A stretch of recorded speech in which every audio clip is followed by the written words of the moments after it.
Hello दोस्तों। तो चलिए फिर से सुनते हैं कहानी का अगला भाग, part 9, the girl in room 105। चलिए सुनते हैं कहानी।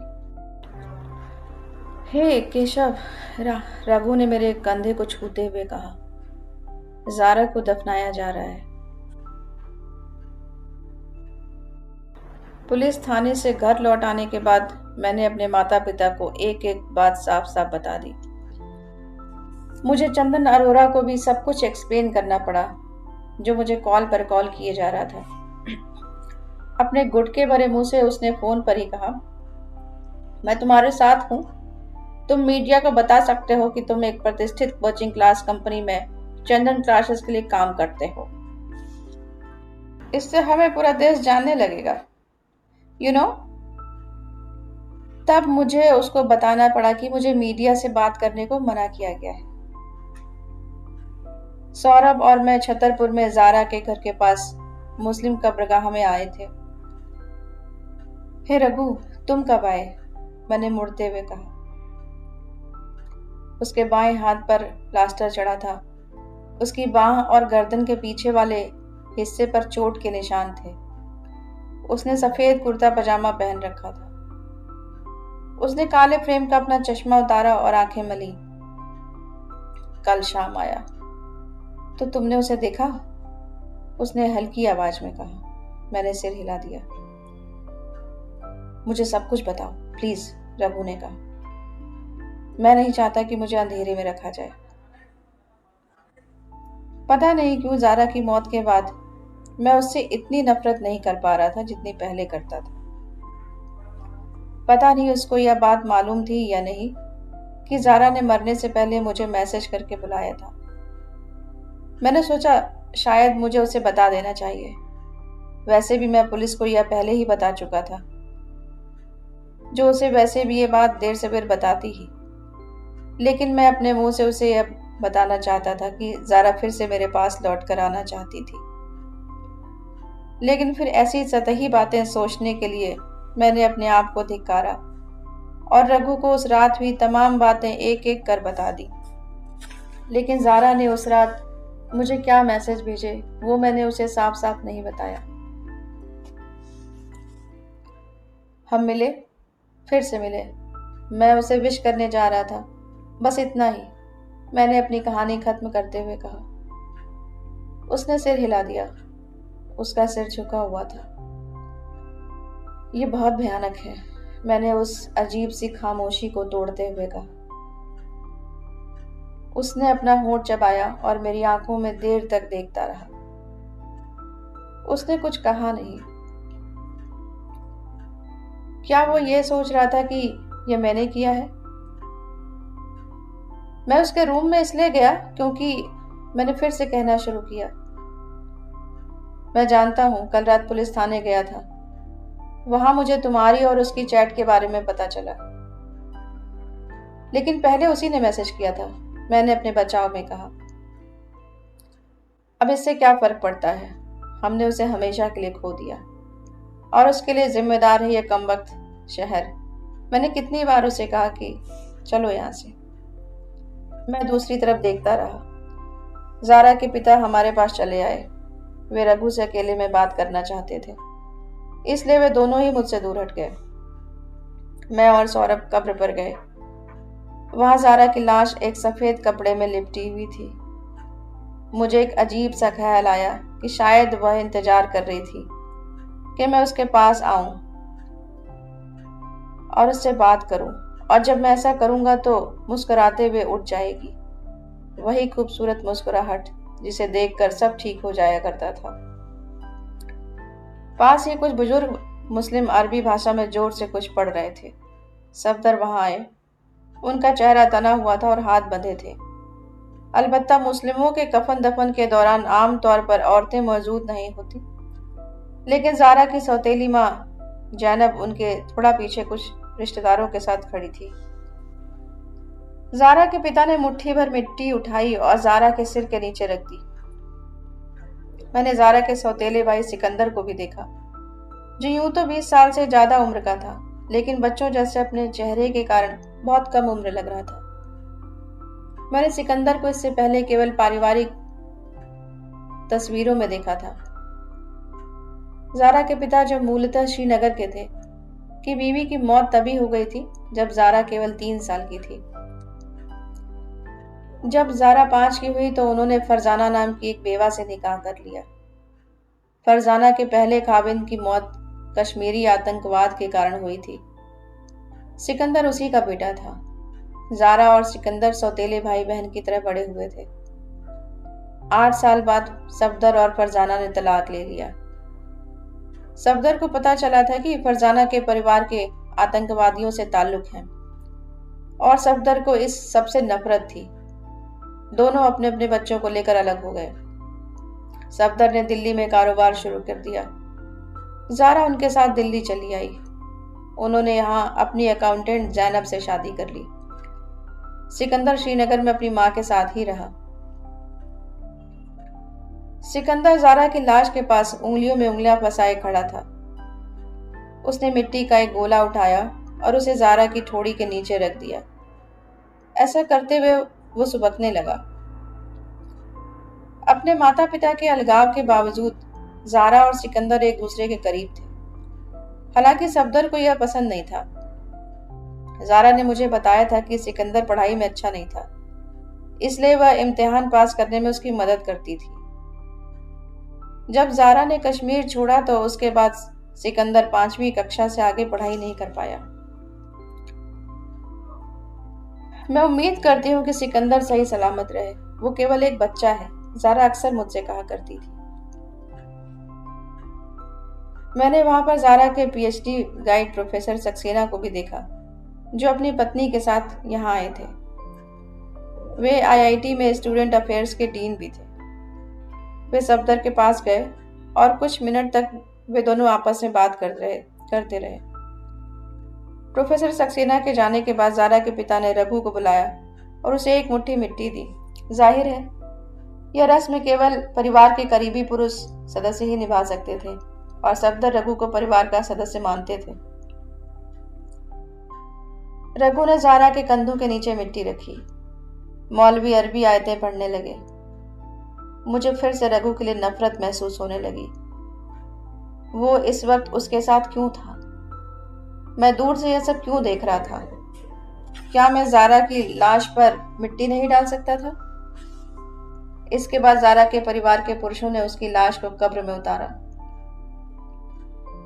मुझसे आगे खड़े लोगों के कारण मैं ठीक से देख नहीं पा रहा था, इसलिए मुझे भीड़ को धक्का देकर आगे आना पड़ा।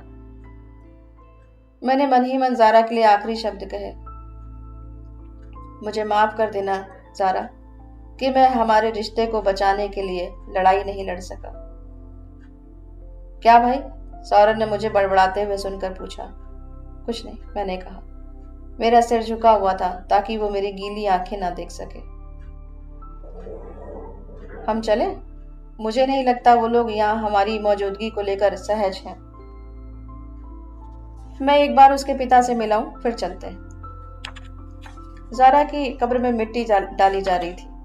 सफदर करीब 31 साल के ऊंचे कद के शख्स से बात कर रहे थे। वह आदमी एकदम तन कर खड़ा था और उसका चेहरा कश्मीरियों की तरह सुर्ख रंगत लिए हुए था। मैं वहां गया और चुपचाप उनकी बात खत्म होने का इंतजार करने लगा। एक बार फिर आपका शुक्रिया फैज, तुम अपनी ड्यूटी छोड़कर यहाँ पर आए। क्या बात कर रहे हैं चाचा? हम एक परिवार के लोग हैं और जो हुआ उससे हम सभी गमजदा हैं, फैज ने कहा।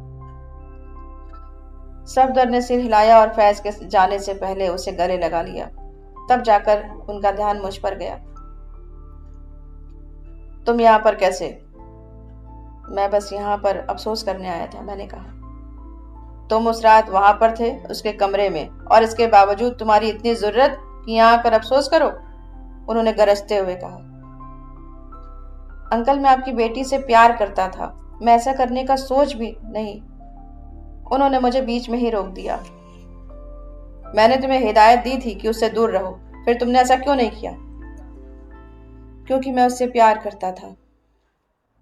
क्या इसीलिए तुमने अपने परिवार को उसकी बेइज्जती करने दी? मेरा उन लोगों पर कोई जोर नहीं है। फिर आपने भी तो हमें सपोर्ट नहीं किया था अंकल।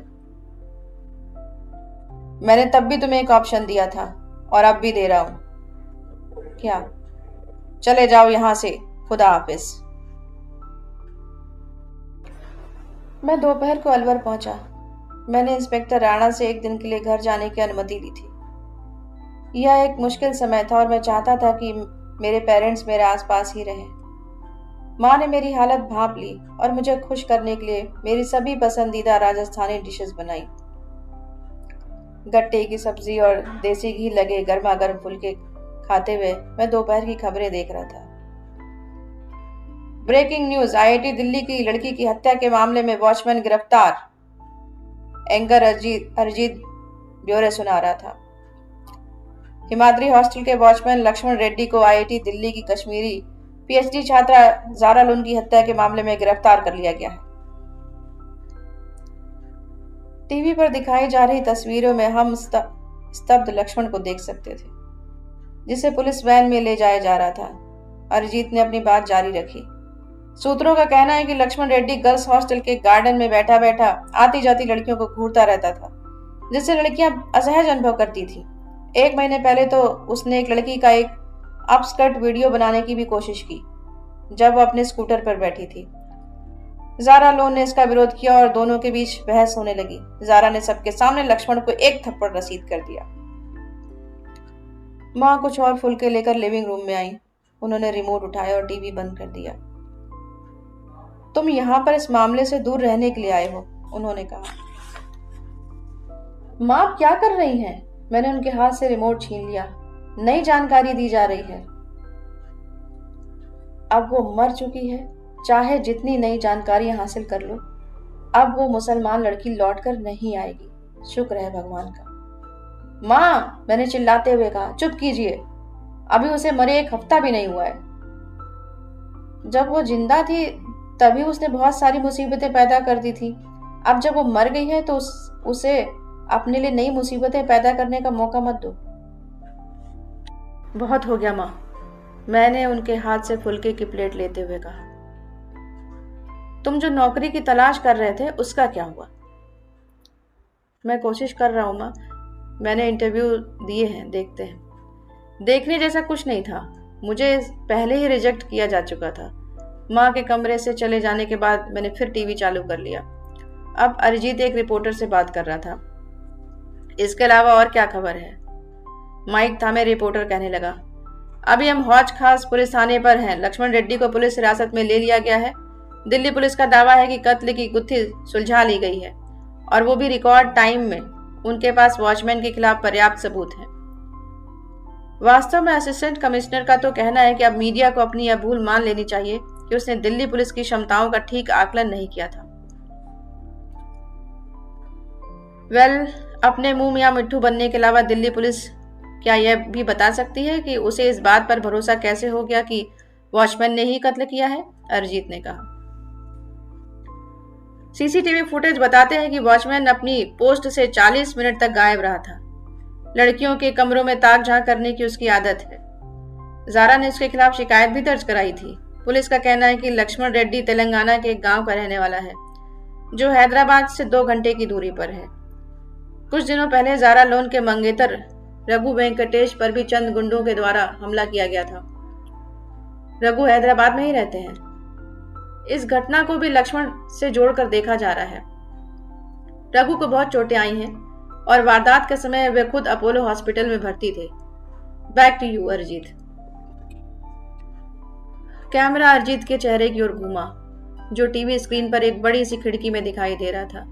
7 अन्य छोटी खिड़कियां थीं, जिनमें एक एक कर पैनलिस्ट बैठे थे। अरिजीत ने बहस की शुरुआत की। तो ये रही कहानी। एक ऐसा आदमी जो लड़कियों का पीछा करता है और उनके कमरे में ताक झांक करता है, उसे आईआईटी जैसे प्रतिष्ठित संस्थान में वॉचमैन के रूप में काम करने दिया गया। आज हम इस बात पर बहस करेंगे कि क्या आईआईटी के अधिकारियों को वॉचमैन के खिलाफ हफ्तों पहले दर्ज कराई गई शिकायत पर सुनवाई करनी चाहिए थी या नहीं। क्या आईआईटी की ही जारा लोन की हत्या के जिम्मेदार नहीं है? कुछ पैनलिस्ट ने फौरन बोलना शुरू कर दिया। वे एक दूसरे की बात काट रहे थे। मुझे एक भी वाक्य समझ नहीं आ रहा था। उल्टे इस शोरगुल से मेरे कान दुखने लगे थे। मैंने रिमोट उठाया और टीवी बंद कर दिया। अच्छा ही हुआ तुमने ये सब्जी मंडी वाली भैंस को चुप करा दिया। किचन से माँ की आवाज आई। मैं कई घंटों तक बिस्तर में करवटें बदलता रहा, लेकिन मेरी आंखों में नींद नहीं थी। पिछली कई रातों की तरह मैं ना तो जारा के बारे में सोच रहा था और ना ही रो रहा था। आज मेरे दिमाग में कुछ और ही चल रहा था।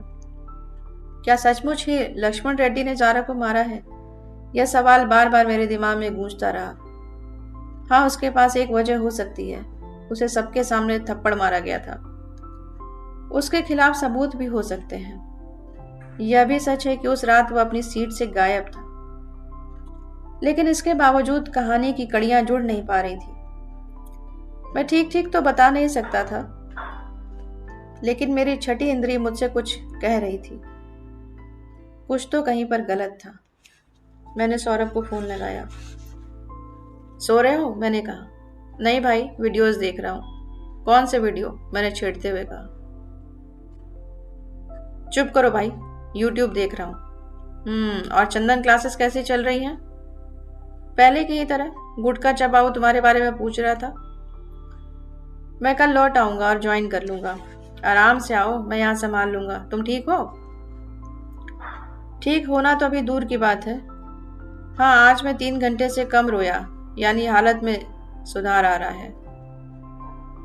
धीरे धीरे सब ठीक हो जाएगा, उम्मीद तो यही है। लेकिन मेरे दिमाग में कुछ और चल रहा है। क्या? तुमने न्यूज़ देखी?